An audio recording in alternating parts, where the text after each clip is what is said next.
I know, you're a Canada guy. I'm from Detroit originally, so I'm a big hockey guy. I would drive through Detroit. I went to when I was a kid. I went to the old Joe Louis and nice. stuff like that. Actually, my friend Erin Cummings, who's on my show once a week with me. She's an actress.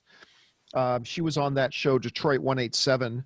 She was one of the and then she started charity there called Mittens for Detroit, and she continues it on to this day. So she goes back to Detroit a couple times a year for the charity and all that kind of stuff. So yeah, I've a lot of connections to Detroit. Nice, good stuff, man. I'm unfortunately in the hockey world, but I'm in Tampa now, which it was nice seeing the Lightning win, the cup and everything. But it's still diehard Red Wings fan. So Oh, Stevie Y is one of my all-time favorites. I was going to ask you if you had a favorite Red Wing player. Oh yeah, Stevie Y. Oh, for sure. And then he went on to GM the gold medal Canadian team. I mean, he's a great exec. He's a great player, great executive. Yeah, he's all-time favorite.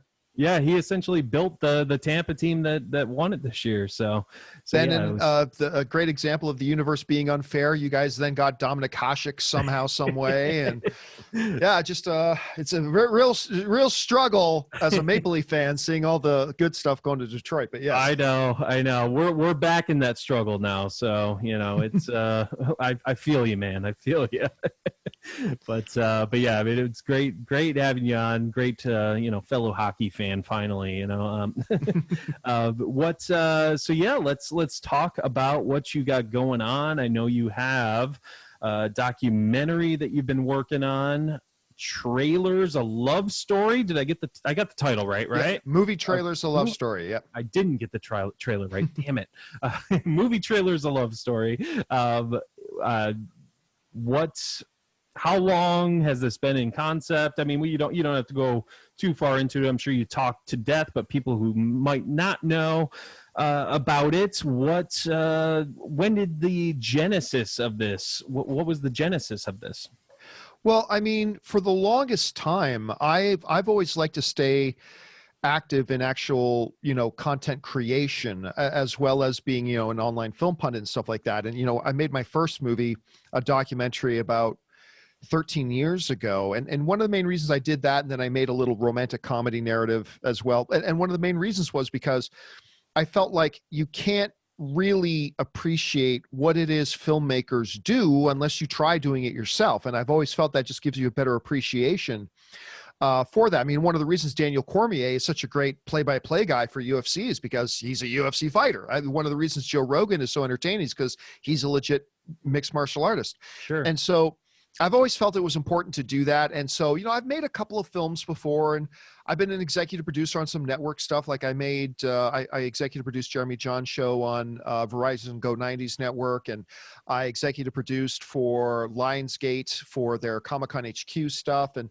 it had been a while since I had done a project outside of, my regular show. And I decided I wanted to do a documentary, and I started weighing, and I had a couple of options for what direction I could go with the documentary. And one of those ideas was movie trailers because, they're so prominent. We talk about them so much. They get as much coverage as the movies themselves do now.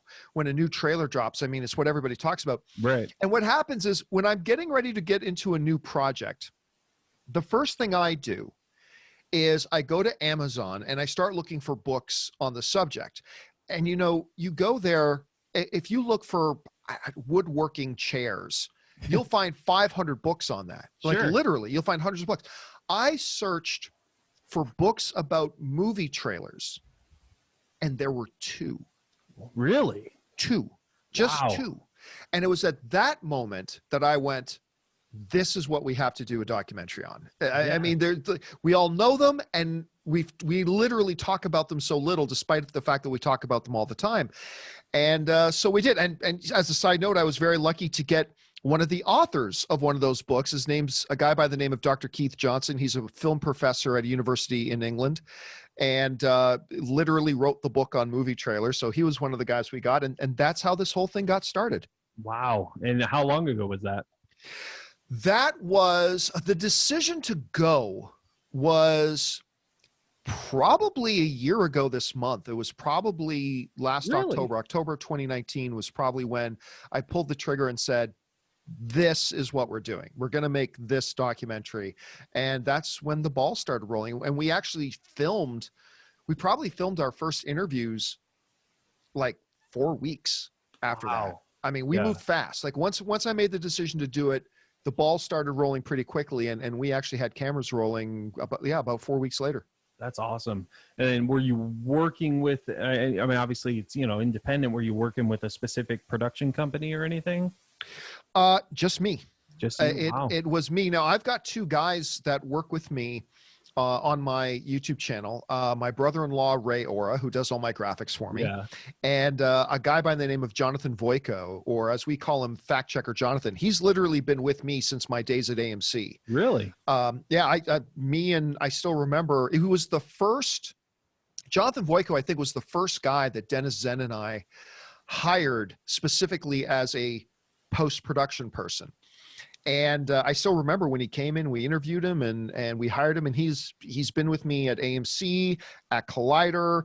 I helped him. One of my best friends was the CFO of Fine Brothers.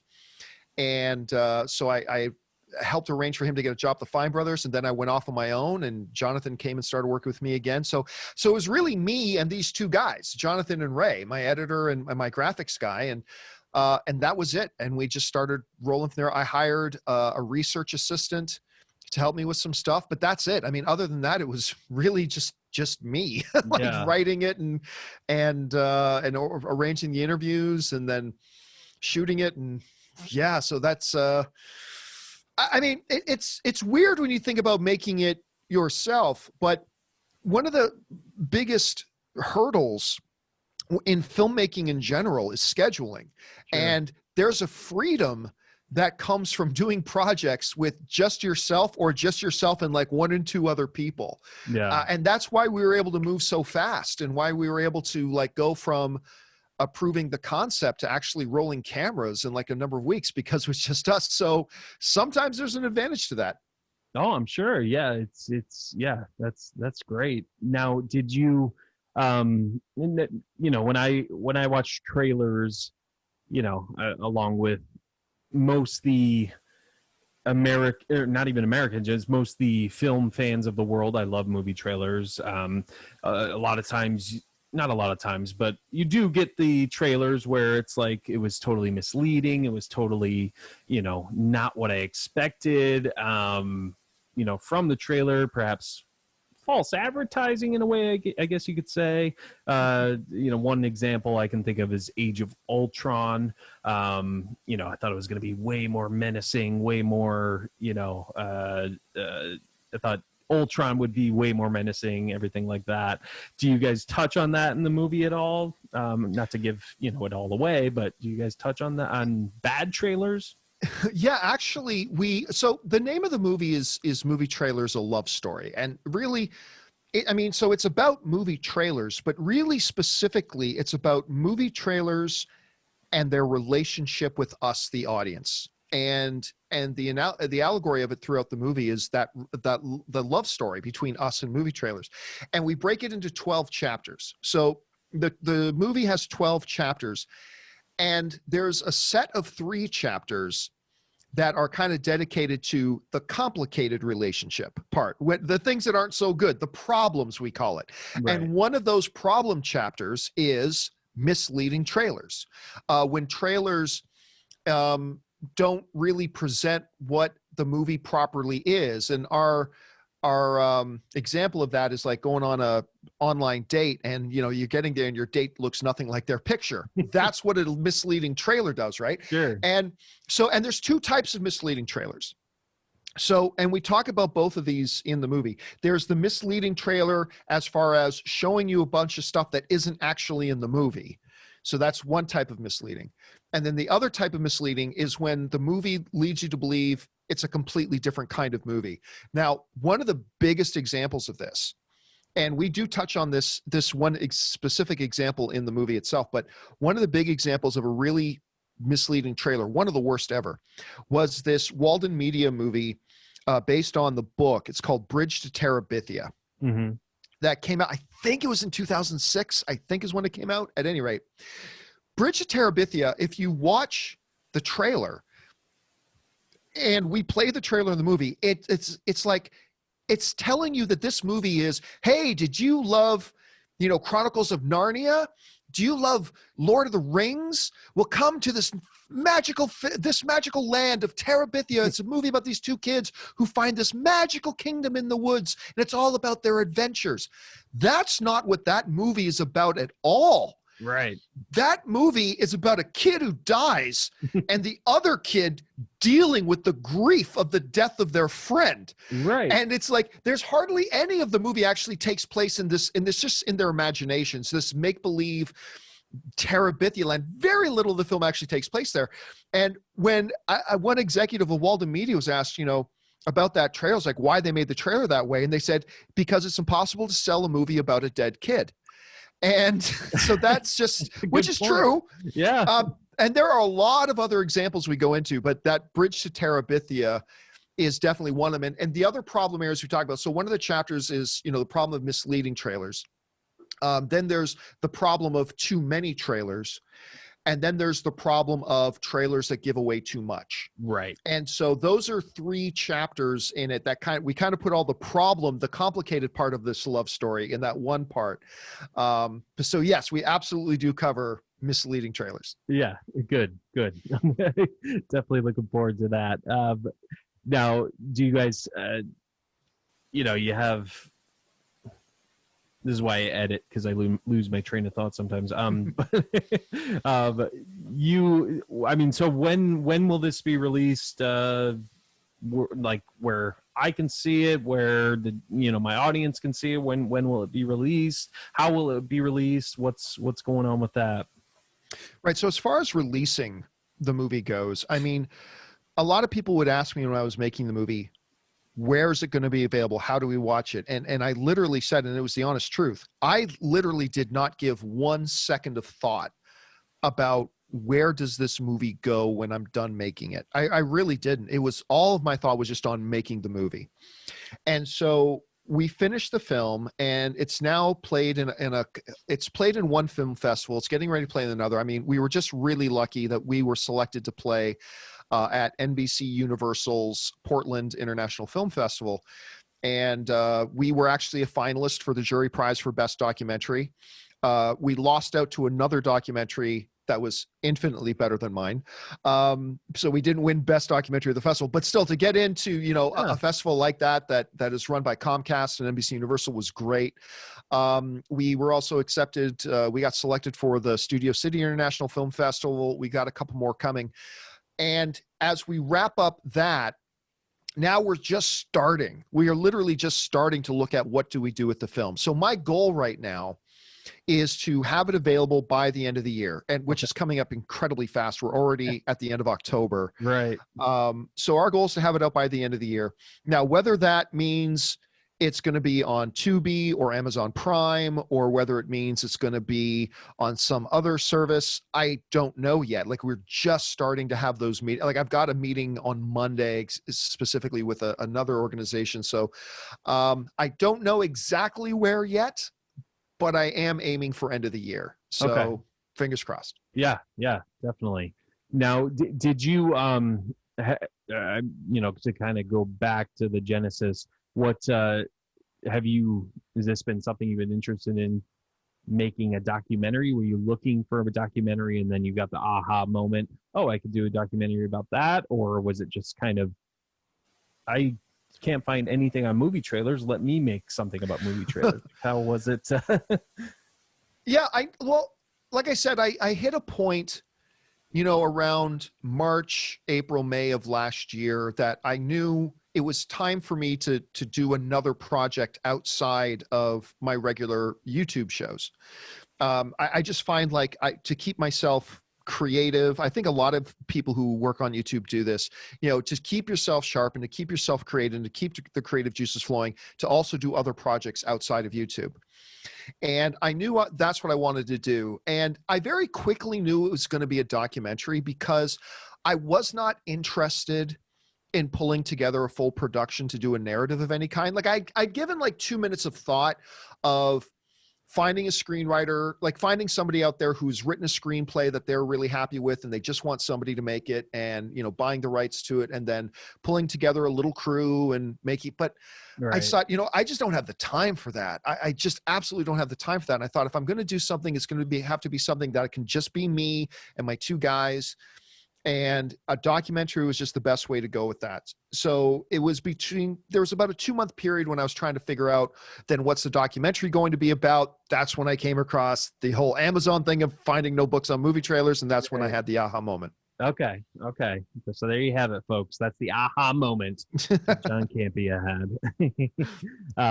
Yeah, no, it's great. I mean, I'm a huge fan of documentaries, and yeah, this is definitely a fan of movie trailers. So it's a win-win for me. So, and hopefully the people listening will check it out as well. Is there anything else you wanted to mention about it? What's are there any other details you want to give us to entice us to watch it?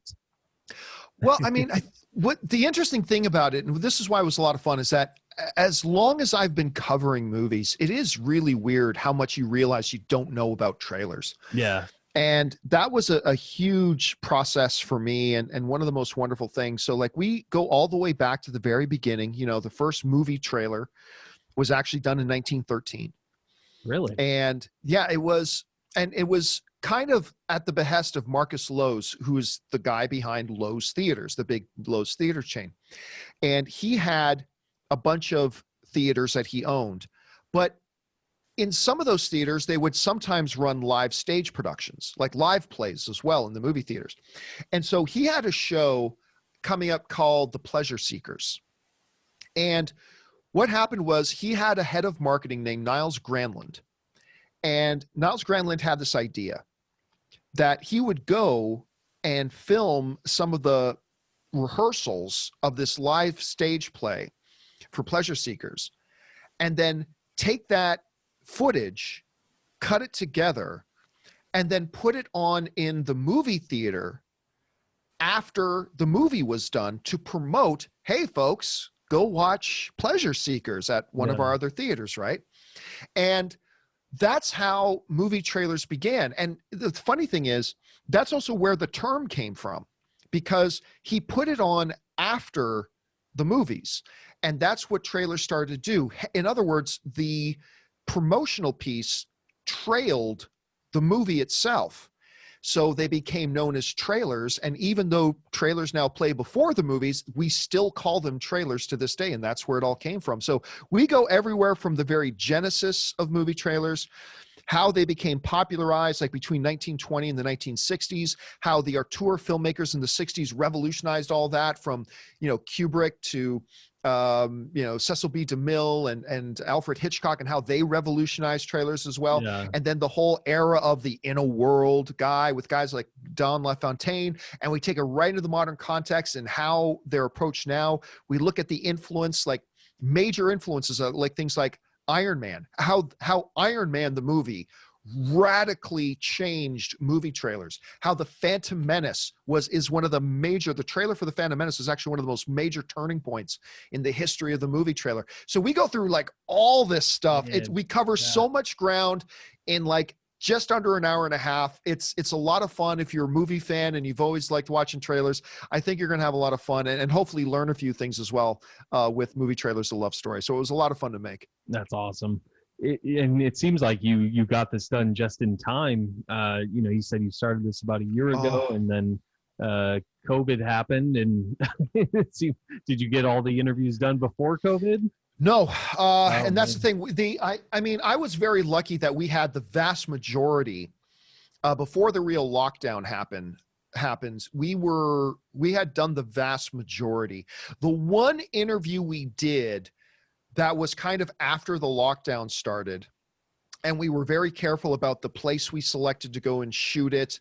We only had 4 people there to do it, but we got Ashley Miller, who is the screenwriter of the first Thor movie with Chris Hemsworth. He was also the screenwriter for X-Men First Class.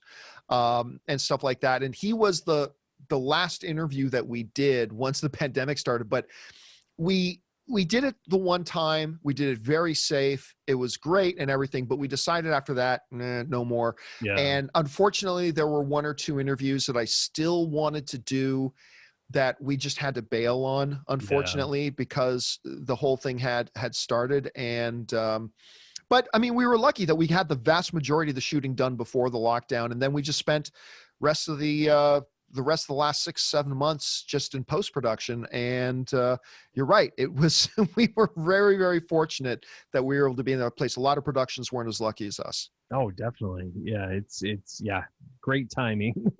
If there's one good thing to come out of this, you got that done in time. So that's, yeah.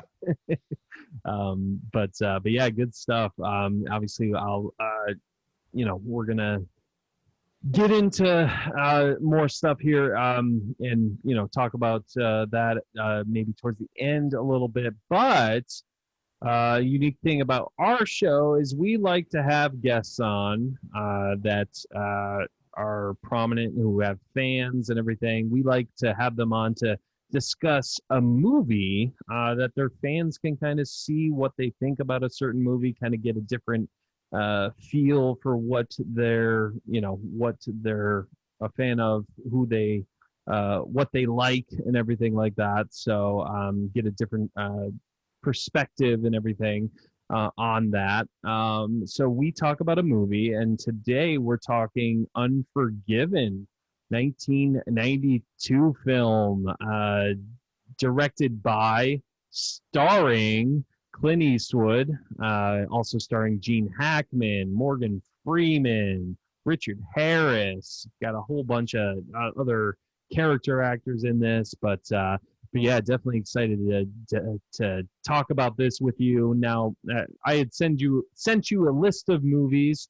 There wasn't much to choose from, but why this movie, John? Why'd you pick this movie?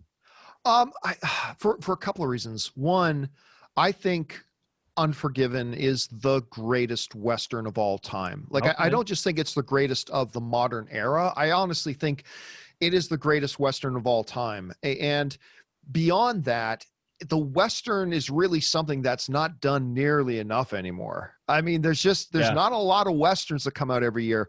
And so, and it's fun because when you look at the greatest Westerns of all time, you're just, for the most part, there are definitely others, but for the most part, you're really, a conversation about the greatest Westerns of all time is kind of ultimately a conversation about the filmography of Clint Eastwood.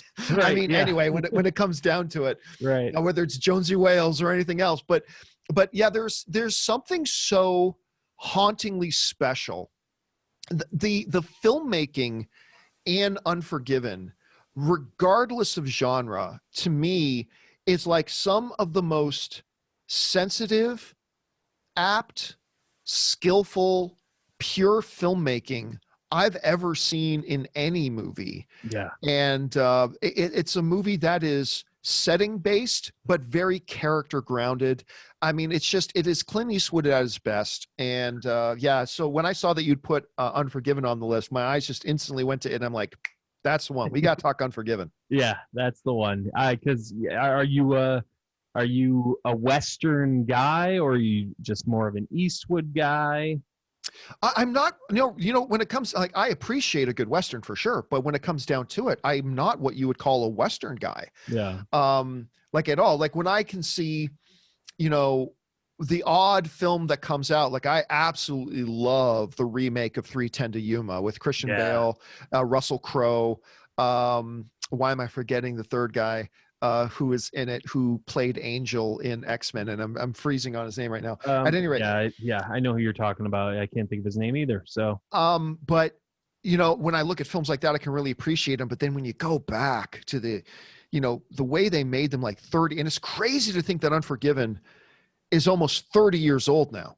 Yeah. I mean, because like, seriously, when you look at that list, right, of your 4 main players in it, right, you're talking Clint Eastwood, Gene Hackman, Morgan Freeman, Richard Harris.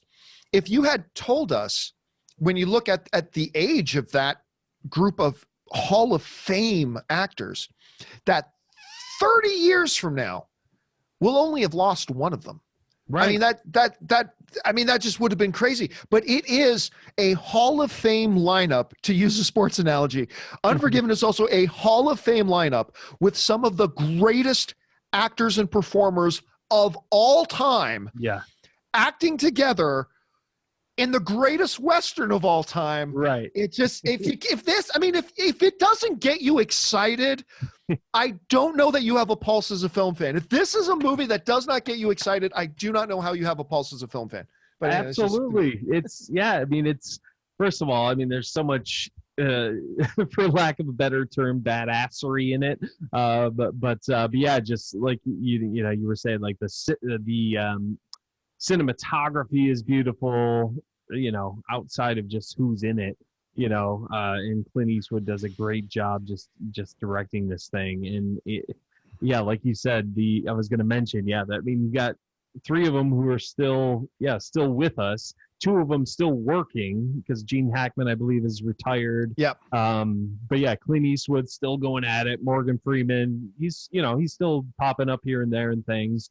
But yeah, for them to still be around 30 years later is insane. And Clint Eastwood is still putting out decent work. That is what kind of blows my mind too. Which is nuts. I mean, because he's still doing it on screen and off screen. I mean, right. that's the thing. He's still doing it both. I think he's 92 years old now. And by the way, like, you mentioned Eastwood directed it. The movie was written by David Webb Peoples, who is, and if the name sounds familiar, he's the same guy who wrote 12 Monkeys, but more notably, he's also the same guy who wrote the original Blade Runner. Yeah. He wrote the screenplay, at least for, obviously he didn't write the original story, but he wrote the screenplay for Blade Runner. And then, he comes in and does this. And what's funny about it is when you think about a Western in some people's minds is kind of akin to action. Like right. A Western is de facto an action film. But Unforgiven, while it's got incredible amount of brooding badassery, there's one action sequence in the movie. Yeah. There's literally one action sequence in the movie. That's and true. It only lasts for about 90 seconds.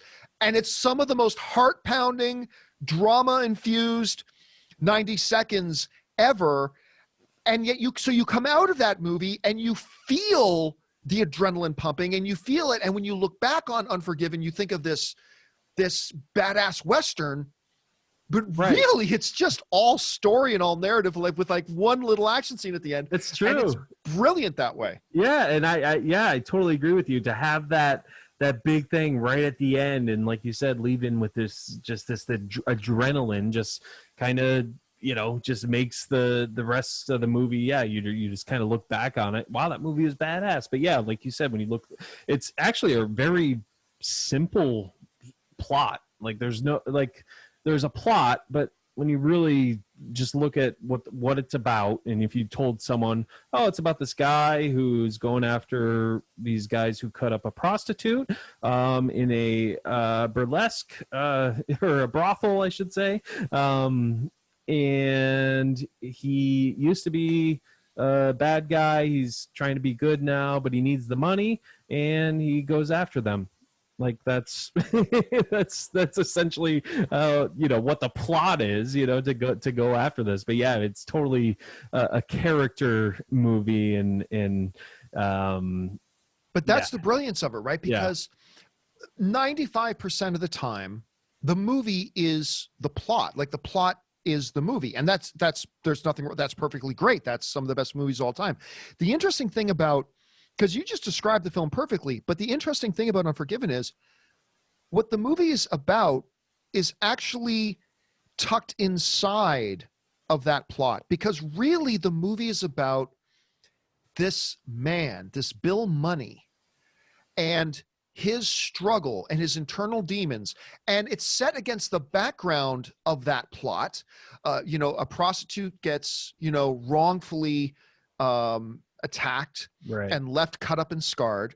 A bounty goes out on the heads of the cowboys who did it. And these other cowboys, Bill Money being the guy, and he gets his friend, Ned was Morgan Freeman's character's name, Ned.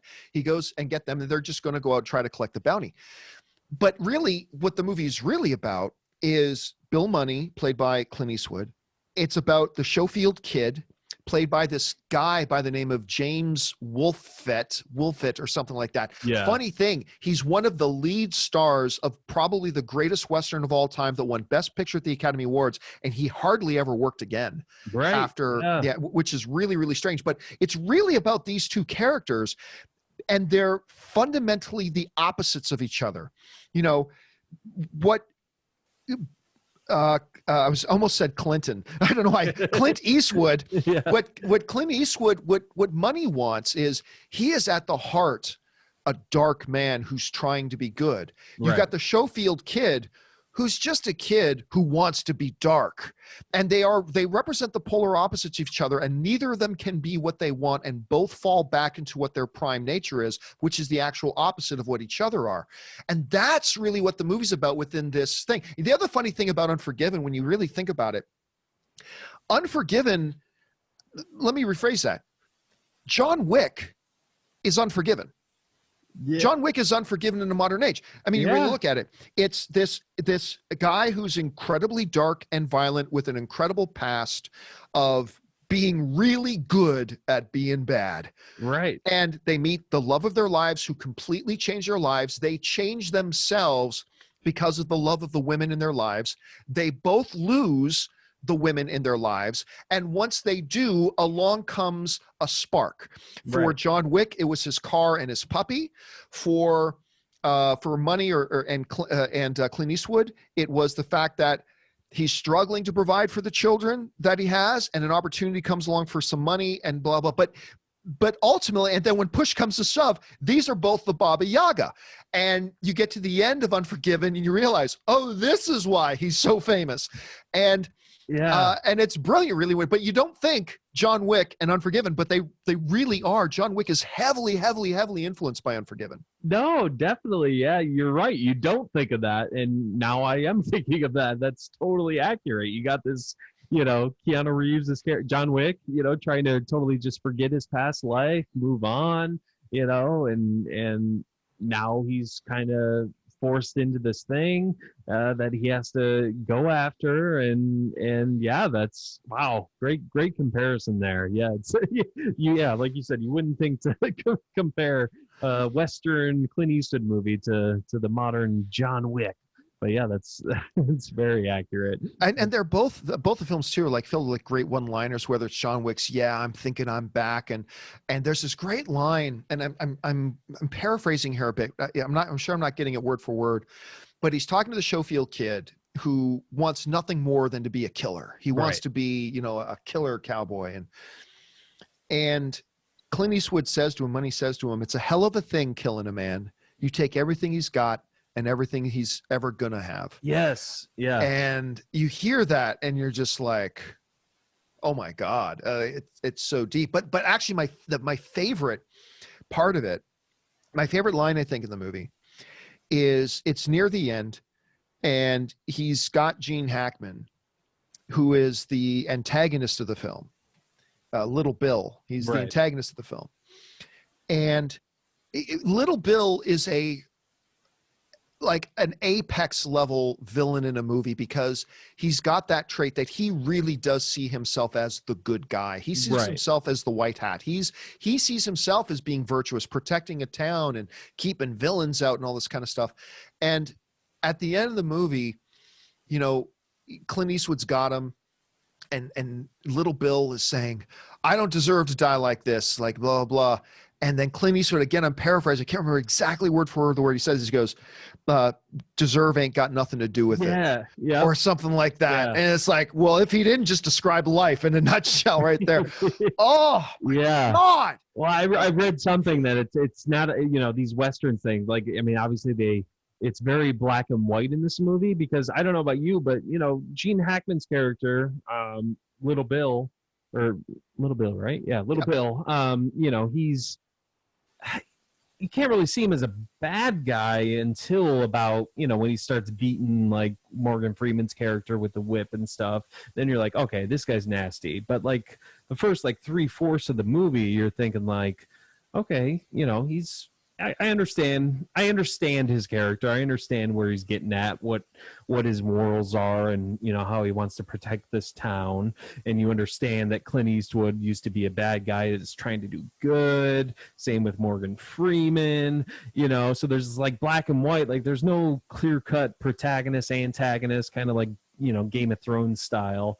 But then it's but in westerns I read something like it said like it's all about who survives. It's not about who's good or bad, it's who survives at the end, last man standing. And I kind of feel like that's what this is about. Yes, I think Gene Hackman ultimately is the antagonist, and Clint Eastwood is the protagonist. But yeah, I found that interesting. I mean, what were your thoughts on Gene Hackman's character? I mean, did you feel he was the villain the entire time, or I mean, did it kind of just gradually get there for you? I think they give you hints right away. Yeah. About Gene Hackman's character, because the movie kind of starts with the prostitute being assaulted and being attacked and scarred, right? And he's called in to kind of pass some kind of judgment, and the other girls in the brothel are like, hang them. He's like, nah, they just made a mistake, don't worry about it, we're not going to hang them, I'm just going to whip them a little bit. Yeah. And then ultimately they don't even get whipped.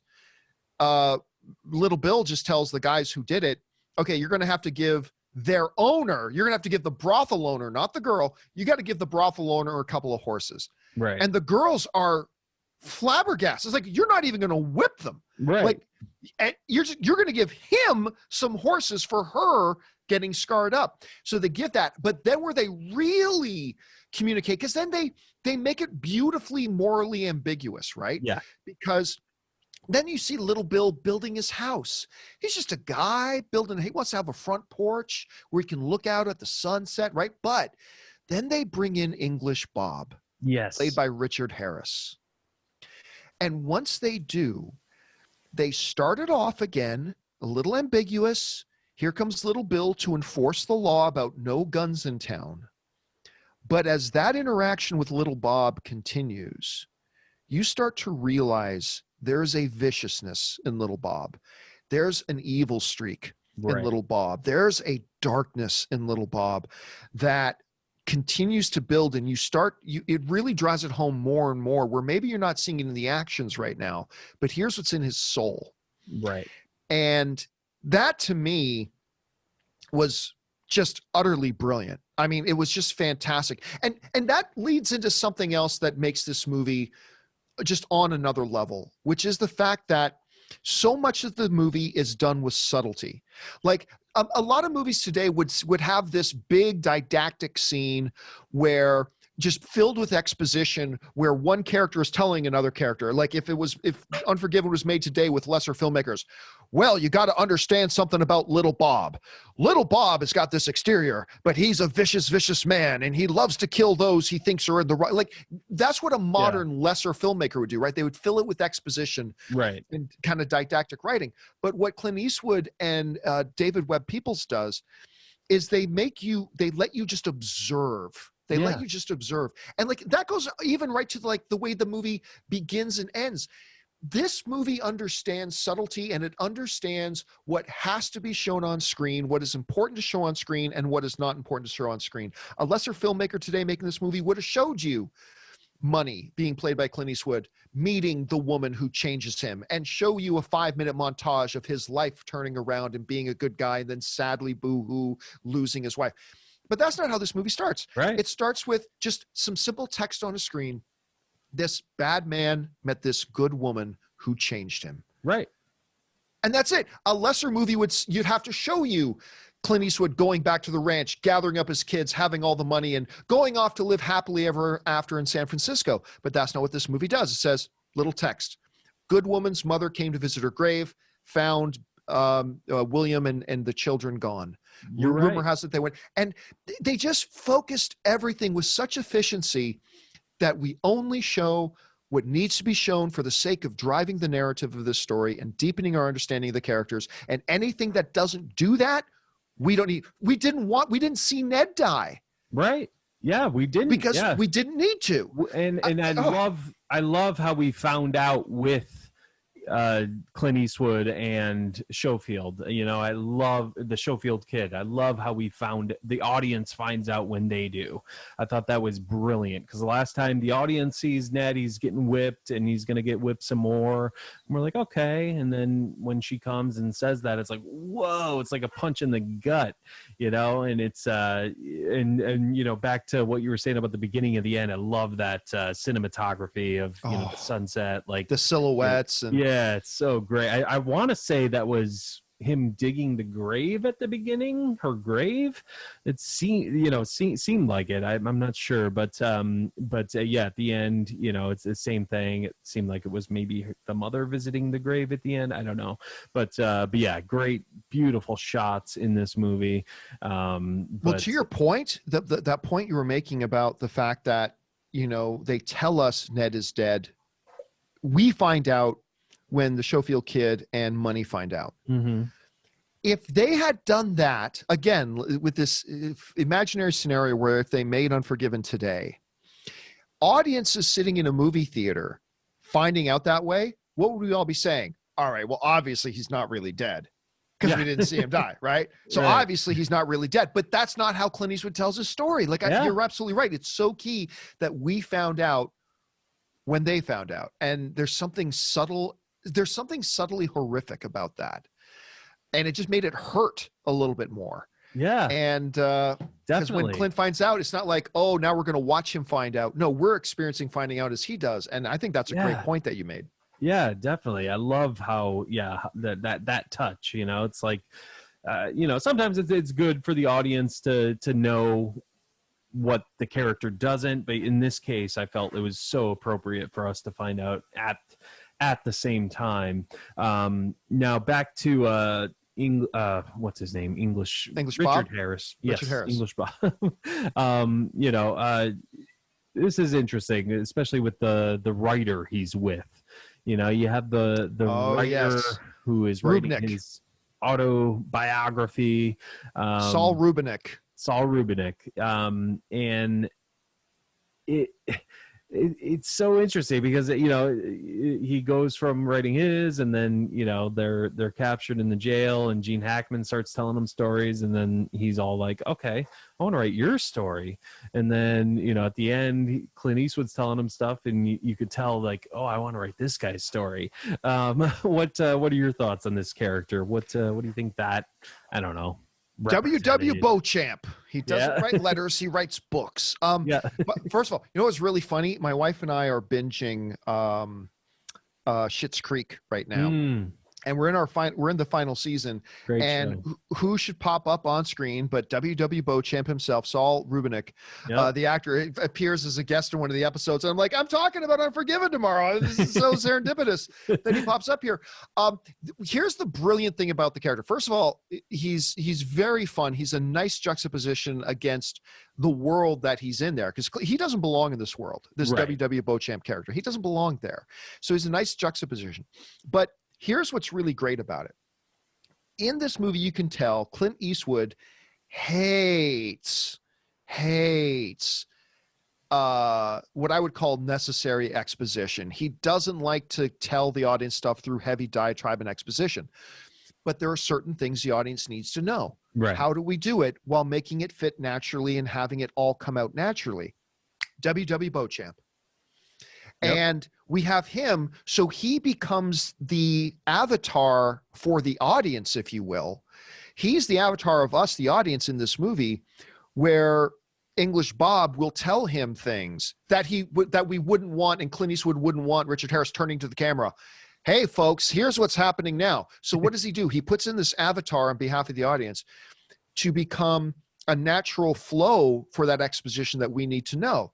And so then that transfers from English Bob over to Little Bill, and Little Bill starts to explain things to him. So again, we are learning as the character is learning, as opposed to direct didactic exposition, which is like when a filmmaker feel like they need to pablum feed the audience. Instead, he puts in this character that is actually so crucial and so key for such a seemingly unimportant character. And I'm so glad you brought him up. He's actually 100% essential to the way this movie and this story is told. And again, just another stroke of genius on behalf of both Peoples and Eastwood, in kind of executing and how they communicated the story to the audience. Yeah, definitely. And yeah, I love the scenes with him. And then when, Gene Hackman is just, he totally deserved the supporting actor win for this. I think he could have actually gone for lead. I'm not sure who won for 92 movies, but yeah, I think he could have gone for lead because I think he has at least the same amount of screen time as Eastwood does. But I digress. But I'm glad he won something. But yeah, he's great. I love to see when he's in there telling stories to WW, and he's the roof is leaking and everything like that. Oh, and so just, good. Yeah, such a great scene. And Gene Hackman just like, I don't know, he's just just gives it his all. He's so enthusiastic and just so great. It's hard. Hard to look cool. away. When you look at Gene Hackman, and you think about this, there is nothing. If you just imagine Gene Hackman in a pair of blue jeans and a t-shirt, there is nothing at all intimidating about that sight. There's nothing at all remotely intimidating about that sight. Right. But you then go and you watch Unforgiven, Mm-hmm. or you watch French Connection, or you watch Mississippi Burning. For somehow, some way, Gene Hackman is just on another level of an actor, and such a shame he doesn't act anymore. He's just able to go, oh, my character is supposed to be this guy that influences dread and fear in the people around him as soon as he looks like he's getting stern. Okay. And he can do it. Right. He emotes it, despite the fact, like for a guy like Dwayne "The Rock" Johnson, that's easy. You look at him, yeah, I'd be intimidated by him, no problem. But you look at Daniel Day-Lewis, the greatest of all time, in my opinion. I think Daniel Day-Lewis is the GOAT. You look at him on a red carpet. Okay, yeah, strong wood could push that guy over. Oh, but he's Bill the Butcher. Yeah. Oh, but he's his character in Last of the Mohicans. Right. Oh, like, okay. And that's what guys like Gene Hackman and Daniel Day-Lewis and people of that caliber can do. And it's just amazing. Again, it's like you're watching this movie, and I don't know if I don't even know that I fully appreciate the fact that you are watching four of the best to ever do it, all doing it on screen together. And it's sick. It's absolutely sick. Definitely. And it definitely runs in the family, in the Harris family. Every time I hear his voice, I always reminded, like, oh, that's Jared Harris's father. What a lineage. Just Jared Harris, I love watching everything he's in. And you still have to remind yourself his dad was Richard Harris, and it's like, oh man, you're right. That is some family tree talent right there. Oh, absolutely. And then one more point I wanted to touch on is just the toll of killing someone. That's definitely a prominent theme in this movie. You have these two guys who used to go around killing people, Morgan Freeman, Clint Eastwood, or I should call them by their characters, but you guys know who I'm talking about. Ned and Money. They go around killing people, but then when it comes down to it, Ned is about to kill the first bounty, and he can't do it. He cannot bring himself to do it, and that just totally shakes him. And then Clint Eastwood, he takes over. He gets it. He understands what Ned's going through, but he really needs this money, and he, needs to follow through with his commitment he made. I just thought that was such a powerful, scene. And then especially once, the Schofield kid killed the other bounty, and how he felt afterwards, just kind of, at first trying to act like a tough guy, like, oh, I killed him 3 shots, and then he starts just crying. So like the toll of killing people, just what that has on someone is just definitely a prominent theme in this movie. Yeah. And the existential issue of what comes out at the end is that while we as the audience can admire and cheer for Clint Eastwood being a better man, the reality is, when it came down to it, he realized that all that killing he had done had, in many ways, permanently damaged him. Yeah. It's at the end of it, he couldn't really change. At the end of it, he could alter his behavior. He could do that. But at the end of the day, all that killing fundamentally, permanently damaged him and permanently stained him and permanently scarred him. And when push came to shove, when he saw Ned, I mean, that was John Wick's puppy getting killed. I mean, that was his moment there, right? And like the kid, as we were talking about earlier, is the complete juxtaposition opposite of that. Of he wants to be this hard ass, he wants to be this badass, but one taste of it, and he realized, this is not my nature. This is not my nature. And it's so powerful. There's this one of the final scenes of the movie before Ned goes into town. You know, he gives the gun. The kid tries to give him his gun, and he says, "I'm never going to use this again." You know, and which is such a flip from this hard ass, I've killed 5 men, I can do this. It's like, I'm never going to use this gun again. Right. And yeah, I mean, it's a great observation. And again, just another level. It's just another level to this movie. So much to this. And then, I mean, obviously what we alluded to earlier, just that badass scene at the end with Clint Eastwood, and then seeing, Morgan Ned being there, displayed in his dead body, saying, assassins, this is what happens to you, or something. The sign, says something along those lines. You better bury him. You better bury him right, or I'm going to come back here and kill all of you. And I'm like, okay. Oh, but when he walks in, it's raining, walks in with that shotgun. It's just like, all right, now it's going down. Now it's going down. And just such a great moment. First kills the saloon owner, and because he's displaying this guy, his best friend in front of everyone, kills him, and then he's going after little Bill. Going after little Bill, it misfires. He throws the gun at him, and they have a little standoff, and then Clint Eastwood does the Clint Eastwood thing and destroys everybody. It's it's just so fitting. But at the same time, like you said earlier, it doesn't show him riding off into the sunset with his kids, like with their new life in San Francisco. It's like, no, that's not what it's about. It's about this man who has to live with what he did in the past. He's always going to feel what the title is, Unforgiven. I think that's what it essentially is saying. Just the title of the film, essentially. So it's such a powerful movie. So many good messages, and for a Western, it's 2 hours and 10 minutes, I think, and it just flies by. It's just such a good watch, man. Yeah. Good choice. Yeah. Love it. If you guys have not seen it, I mean, we just described it all in full, but believe me, us talking about watch it. Watch it. It's nothing. It's nothing compared to actually seeing it. And it is, I don't believe the perfect movie's ever been made, but I mean, if you were going to use the term loosely, I mean, it's practically a perfect movie. Yeah. It's practically a perfect movie. It's just so good. So do check it out. Not just a perfect Western, a perfect, movie all around. Yeah, definitely. Yeah, absolutely. What would you say is in your top 10, top 20, top 50? It's in my top 20. Okay. It's in my top 20. It's really funny. My top 10 has not changed in a long time.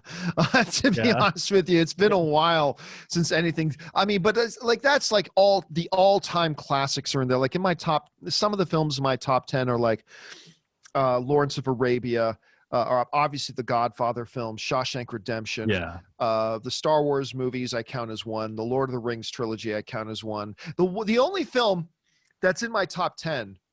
Like I could list off all my top 10 and everybody would nod their head. Yeah. Maybe it is in your top 10. Maybe it's not, but they're all movies that everybody would nod their head. I have one film in my top 10 that everybody, like, I say this one and then you hear the record scratch and everybody stops in the room. It's actually the Christopher Lambert, Sean Connery movie Highlander. The original Highlander is actually in my top 10. And then its sequel is, to me, one of the top 3 all time. I call it the unholy trinity.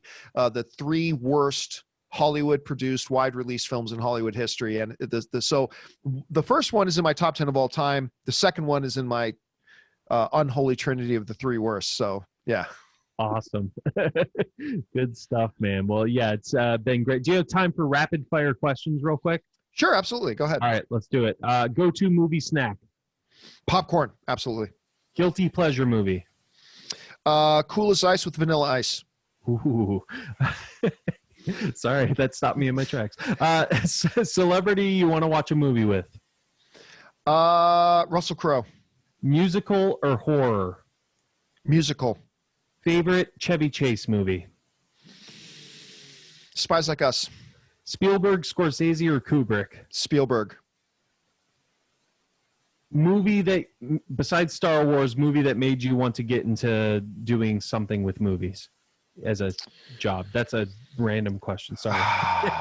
Movie that made me want to get into movies. Oh, all right. I have to take a pass on that one. Okay. Because honestly, Star Wars is my earliest, or Star Wars is my earliest childhood memory. Right. Like I remember my mom showing me Star Wars, and then like 3 years, right, don't have any memories. And then after that, because like really Star Wars kind of set me on wanting to be somehow in touch with movies my whole life. So it's hard to think of a different one. I Love You from Barney or Baby Shark? I only first heard Baby Shark because my niece sang it recently, so I will have to go with I Love You from Barney. Closer. And last one, go-to music to get ready for a live show or to get you pumped up. Hans Zimmer, Man of Steel score. What are you going to do when you're not saving the world? Ooh, good choice. Good choice. Awesome. Well, thank you for doing that for me. I appreciate it. No problem. It's But, fun. I really appreciate you coming on, man. Definitely looking forward to seeing movie trailers. A love story. Definitely going to check that out. And yeah, we'll I assume you'll keep everyone updated on your social media accounts. Where can people find you?